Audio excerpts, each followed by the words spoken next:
અભય થઈને નિષ્પક્ષતાથી નિરપેક્ષ રીતે વાસ્તવિકતાનો અરીસો રૂપી સચોટ માહિતી લાવતો સત્યની સાથે અભય ટાઈમ્સ। સુરત શહેરમાં no drugs in Surat city અભિયાન પોલીસ ચલાવી રહી છે, ત્યારે સુરત જિલ્લાના પલસાણામાંથી એમડી બનાવવાની ફેક્ટરી ઝડપાતા ચકચાર મચી ગઈ છે। ગુજરાત એટીએસએ પલસાણામાંથી એમડીની ફેક્ટરી ઝડપી પાડી કરોડોનો મુદ્દામાલ કબજે કર્યો હતો।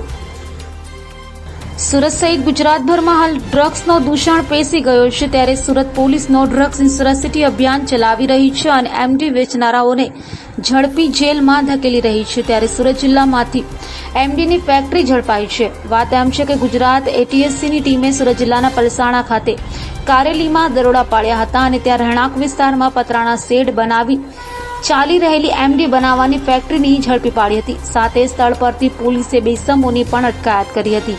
હાલ તો સ્થળ પરથી એટીએસસીની ટીમે એમડી ડ્રગ્સ બનાવવાના કેમિકલ સહિત 4.5 કરોડનો મુદ્દામાલ કબજે કરી વધુ તપાસ હાથ ધરી છે અને આ ડ્રગ્સ બનાવવાનું રો મટીરિયલ ક્યાંથી આવ્યું તથા કોણ આમાં સંડોવાયેલું છે તેની તપાસ હાથ ધરાઈ છે।